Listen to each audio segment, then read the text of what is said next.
before we begin this ride through the dust and silence, take a breath.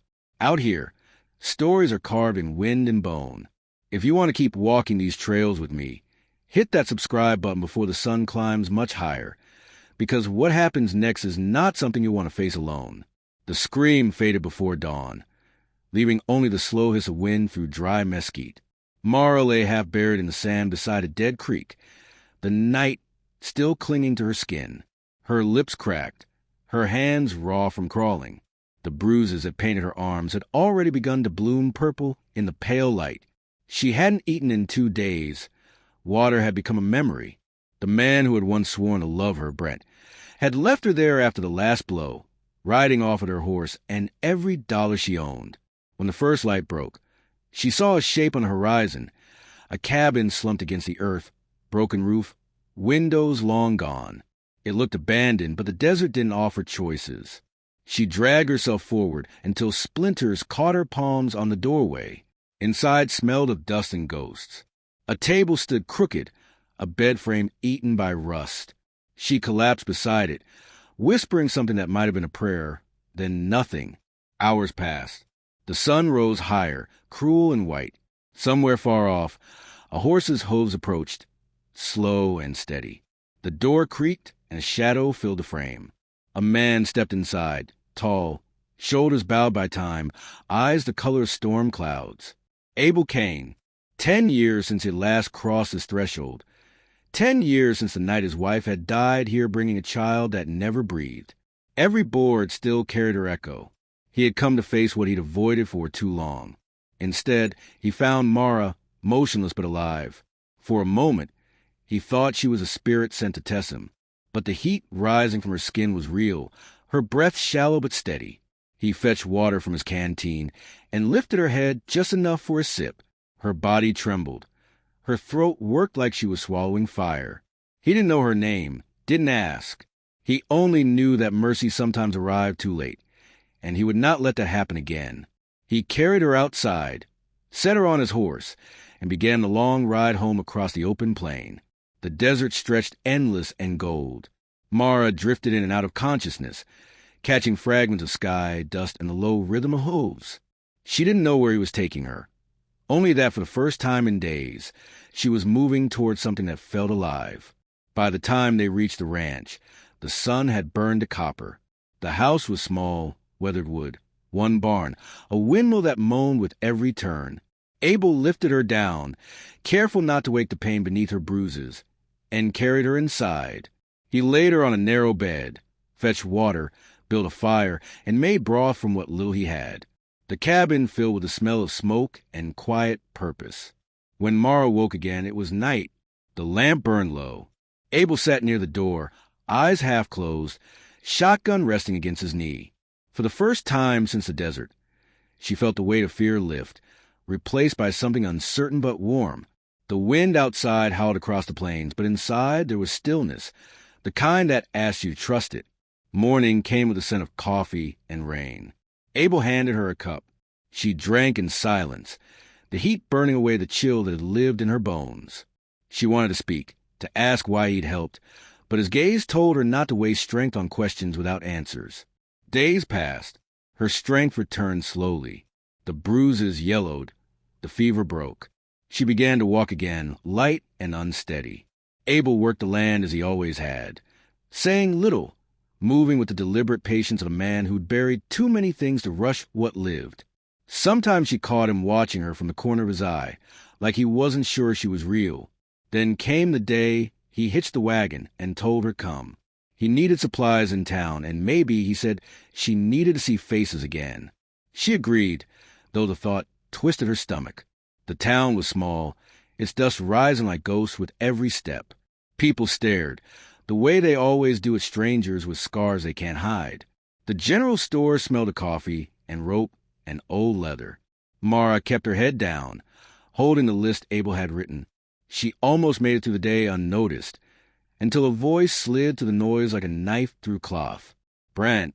He stood across the street, grin crooked, eyes sharp with malice. The past she tried to bury rose like smoke in her throat. The world narrowed to a sneer and the laughter of those who didn't know what he'd done. Abel saw it before she spoke. A shift in her face, the sudden pale of terror. He turned, slow but certain. Brent called her a thief, claimed she'd stolen from him. The crowd, hungry for drama, believed a louder voice. When Brent lifted his hand, intending to strike, Abel caught his wrist midair. The street fell silent. His voice was calm, low, heavy enough to stop a storm. The sheriff appeared, told them both to cool down. Brent walked away smiling, but the look in his eyes promised this wasn't over. As Abel and Mara rode home, the sky reddened. Neither spoke. Behind them, the town disappeared into heat haze, but Brent's shadow followed. Some men can't stand to lose, especially before a crowd. Abel knew what kind of trouble was coming. He'd seen it before. The wind that night was too still, the stars too sharp. Inside the cabin, Mara mended a torn shirt by lamplight while Abel checked the horses. That was when he heard it. Footsteps, low and deliberate, then the faint creak of a saddle. Two shapes moved near the fence line. Steel glinted in the moonlight. He doused the lamp. The darkness swallowed the room whole. The night held its breath. The sound came again, soft, scraping, deliberate. The kind of sound men make when they think they're unseen. Abel moved like a shadow himself, every step measured. He took the rifle from the wall, checked the chamber, and waited by the window. The moonlight spilled in thin silver, enough to show movement near the barn. Two figures, one tall, one narrow. Brent and his hired hand. Mara stirred inside, sensing it before she saw it. She whispered his name, but he raised a hand for silence. The horses snorted, uneasy. A hawk called far off, sharp as a warning. Then the shot came, sudden, blinding, would splinter beside the doorframe. Abel dropped low, returning fire. The crack echoed through the valley like thunder trying to remember its power. Brent shouted, rushing forward. The hired man followed, firing blindly. Mara grabbed the second rifle from above the mantel. Fear burned her throat, but she moved steady. She had spent years being afraid. Now fear felt almost like freedom. She took position near the back window and waited. Abel moved toward the barn, crouched low, using the fence for cover. Another shot, closer this time. He aimed carefully, pulled the trigger. The smaller man fell without a sound. Brent cursed, fired again, hitting the post inches from Abel's head. The air reeked of gunpowder and rain. Lightning flickered at the horizon, turning the dry plain into a landscape of ghosts. Mara saw Brent's shadow cross near the corral. Her hands trembled, but she forced her breath to slow, the way Abel had shown her when teaching her to steady a hand with the rope. She raised the rifle, waited for the movement to clear, and fired. The shot missed, grazing his shoulder. Brent spun, eyes wild, shouting her name. He fired toward the cabin. The bullet shattered the window. Shards cut her arm. She didn't flinch, just loaded again. Abel reached the corner of the barn. He could see Brent now, bleeding, furious, stumbling toward the porch. There was no law here tonight, no sheriff, no mercy. Only what a man could live with come morning. Brent lifted his gun. Abel hesitated, just long enough to remember what killing cost him last time. The child, the wife, the way grief never left the house after. That hesitation was enough. Brent fired. The bullet tore through Abel's shoulder, spinning him to the ground. He fell hard, breath knocked out. Pain flared white.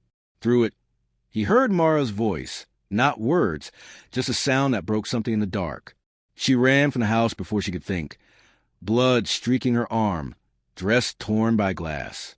Brent turned toward her, gun rising again, smile curling. She didn't stop. She lifted Abel's fallen rifle, braced it against her chest, and pulled the trigger. The shot echoed longer than any before.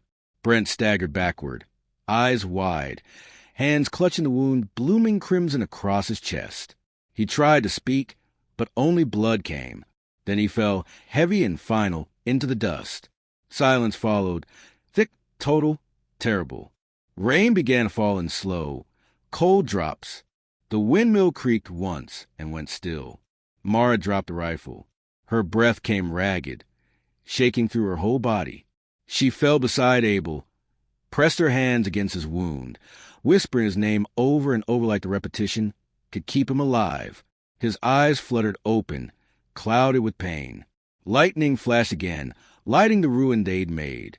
The storm broke fully now, washing blood into mud, cleansing nothing. Abel gritted his teeth, forcing words through the pain, telling her to stop the bleeding, to keep pressure. His voice was low but firm, anchored in will. She tore what fabric she could, tied it tight around the wound, and prayed to a God she no longer believed in. The rain turned harder, drumming against the earth, drowning the gun's smoke and tears alike. She sat there for what felt like hours, holding him, the storm raging on. By the time the thunder drifted east, Brent's body was half covered in mud. Abel was still breathing, but each breath sounded more fragile than the last. Mara's hair clung to her face, her eyes hollow, her hands stained dark. Somewhere in the distance, a coyote cried. The sound carried through the rain, lonely and long, like it was mourning something it didn't understand. The storm passed before dawn, leaving the ranch drowned in silence. The air hung heavy with the scent of wet dust and iron. Mara had not moved from Abel's side all night. The fire had died hours ago. The lamp flickered out, but she stayed there, eyes fixed on the slow, fragile rhythm of his breathing. When light finally crept to the window, it came thin and colorless. The world looked washed clean, but nothing ever truly is. Brent's body lay half buried where the rain had left him. She should have looked away, but her eyes kept finding him, as if disbelief needed proof. One shot, one instant, and a decade of fear had ended. She had imagined that moment countless times, but victory felt like ash. Abel stirred, a groan low in his throat. The movement broke her trance. She tore fresh cloth from a sack, cleaned the wound again, packed it with herbs she barely knew how to use. His fever was rising. She whispered nonsense to fill the air, anything to keep him tethered. The words weren't prayers, but they might have been. Outside, the ranch breathed slowly back to life. The windmill creaked again, water dripping from its blades. The horses stamped restlessly, eager for a day that hadn't yet decided what would become. She buried Brent before noon. The earth was soft from rain, easy to turn. She said no words. There was nothing left to say to a man who'd once held her heart like a weapon. When the hole was filled, she marked it with a single stone, then walked away without looking back. The hours bled into one another. Abel drifted in and out of sleep, the fever stealing his strength. Mara kept the rhythm of care. Cool cloth, clean bandage, water, whisper, silence. The repetition steadied her. She didn't allow herself to think about what came next. By evening, thunder rolled far off again, too faint to fear. She stood on the porch watching the light fade from the hills. Every color seemed sharper now. The red clay, the black fence lines, the pale shimmer of the horizon. The world didn't mourn or forgive. It simply endured. Maybe that was enough. The next morning brought a rider. Dust rose behind him in a thin ribbon. She felt her stomach tighten. When he reached the gate, she saw the badge pinned to his vest, a deputy. He dismounted, hat in hand, eyes tired but kind. He looked at the barn, the patched window, the gray behind corral, and seemed to understand more than words could tell. He asked few questions, promised the sheriff would come later, and said the doctor was on his way. When he left, the sound of his horse faded into the distance until only the creak of the windmill remained. Mara stood alone again, the quiet pressing close. Abel's fever worsened before dusk. His breathing grew shallow, his skin cold despite the heat. She found herself saying aloud the things she had never said when words still had time to matter. How she'd once believed running would save her. How every mile of desert had felt like punishment. How his kindness had frightened her more than Brent's cruelty because it asked her to hope again. The confession spilled out until her throat ached. When she finally stopped, the cabin was dim, the last light fading through the slats. Abel opened his eyes. For a moment, clarity flickered there. He reached for her hand. The faintest pressure, the smallest gnawed, understanding passing between them without a sound. Then he slept again, breath rough but steady. That night she sat beside the bed, head resting on her arms, listening to the slow tick of the clock. The silence no longer felt empty. It felt earned. Outside, the coyotes called again, distant and mournful, as if keeping vigil. By dawn, the fever had broken. His skin was cool, his pulse stronger. Mara exhaled a breath she hadn't realized she'd been holding. She stepped outside and watched the sunrise spill over the valley. The light touched the grave first, then the barn, then the house. It felt like the world was trying to forgive itself, even if the people in it never could. She closed her eyes, letting the warmth reach her face. The wind carried the smell of wet sage, clean and new. For the first time in years, she let herself believe there might be something beyond surviving. But deep down, she knew peace like this never lasts. The days that followed blurred into the rhythm of healing. Abel mended slowly, though pain marked every movement. Mara moved to the cabin like a ghost-turned-caretaker, washing, cooking, mending, always listening for the small proof of breath behind her.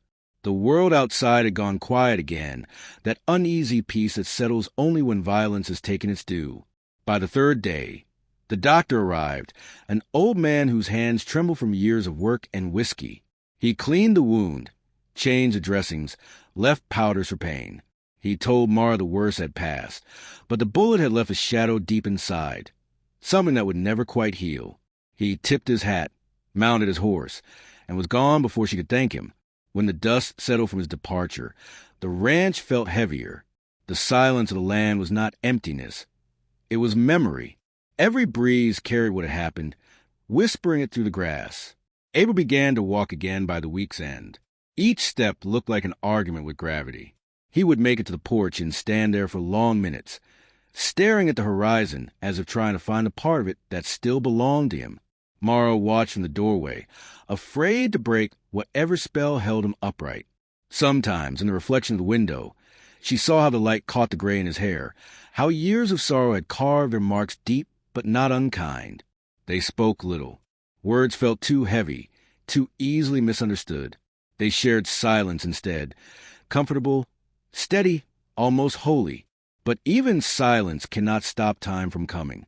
On the 10th morning, the riders returned. The sheriff himself this time, flanked by 2 deputies. Their arrival raised a haze of dust that coated everything in distance. They tied their horses to the post and approached slow.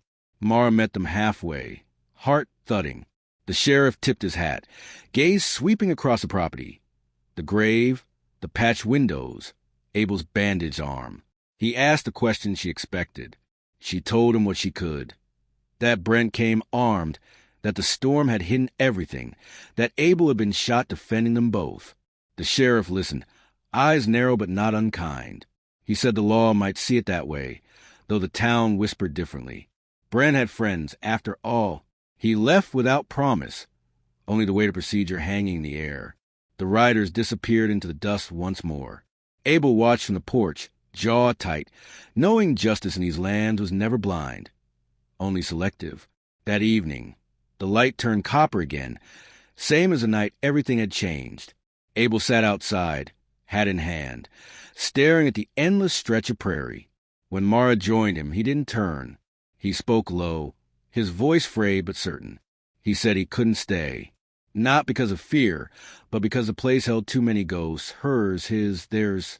He needed distance, somewhere east where the soil didn't remember blood. Mara said nothing for a long while. The words hurt, though she had expected them. Some souls are too broken to share the same silence forever. She reached for his hand, held it for a breath, then let it fall away. The decision had already been made by the land itself. He left before dawn. No note, no sound. Only the faint imprint of hooves leading east until the wind began to swallow them. The morning light caught on the horizon like a promise half-kept. Mara stood on the porch, watching until her eyes blurred. The ranch stretched around her, endless and raw. She turned back toward the cabin, the walls patched by her own hands, the roof still leaking when it rained, the rifle above the door now clean and cold. She stoked the fire, fed the horses, swept the floor. Survival had its rituals, and she kept them all.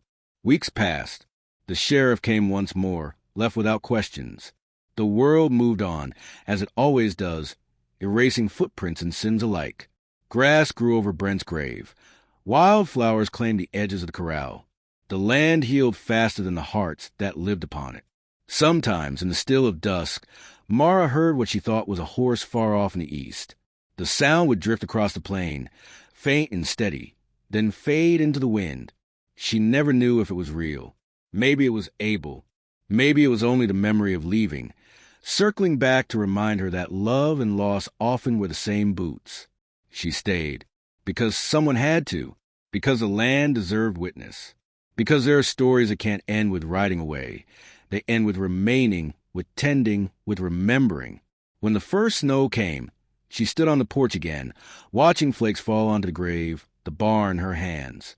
She whispered into the cold, not to the dead, not even to Abel, but to herself, soft words promising that she would endure.